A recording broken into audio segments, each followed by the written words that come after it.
La ville de Marseille, c'est toute l'histoire d'une ville portuaire à l'échelle méditerranéenne qui est devenue quasiment une métropole. Et comme toutes les grandes villes, elles se sont constituées par addition, c'est-à-dire différents quartiers qui se sont assimilés, qui étaient des petits villages, qui se sont assimilés et qui forment aujourd'hui ce qu'on appelle Marseille. C'est une immense ville. C'est quand même la seconde ville de France qui a une forte attractivité.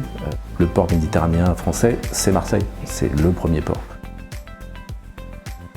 Dans le cadre du projet d'Euroméditerranée, nous travaillons à la fois sur différents dispositifs qui permettent de rénover et de créer des coutures donc, entre le centre-ville et les quartiers plus au nord de Marseille.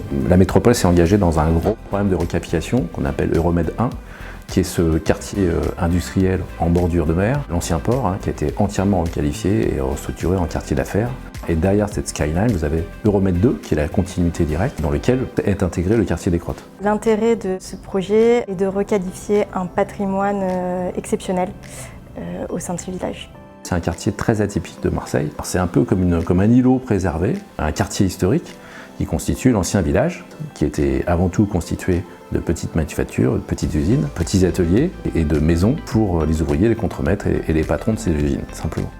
La réhabilitation de l'ensemble des trois projets dénommés Tulipe sont en effet au cœur de notre projet pour le quartier des Crottes, avec des bâtiments patrimoniaux magnifiques. La première opération est une ancienne savonnerie qui va être réhabilitée dans un projet axé sur le street art, donc qui sera ouvert au public.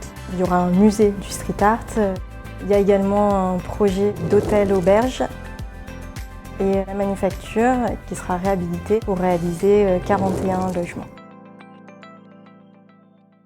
Nous allons créer une place au centre du quartier qui sera vraiment au centre de ces trois opérations, donc de l'hôtel, auberge, de la savonnerie La Tulipe, mais également de la manufacture. La manufacture, c'est un ensemble de bâtiments dits industriels. C'est justement les atouts de l'usine, les atouts de grandes halles industrielles, de grandes hauteurs sous plafond avec des planchers métalliques qu'on va essayer de maximiser et d'optimiser pour créer à l'intérieur du logement. Et donc on va s'appuyer sur ces grands volumes intérieurs pour imaginer effectivement des logements confortables, généreux, bien éclairés. Chaque bâtiment de la manufacture étant différent, on a pu intégrer une grande variété de typologies, du T1 au T4. Dont certains pourront bénéficier soit de jardins privatifs, soit de terrasses privatives, soit de loggia également.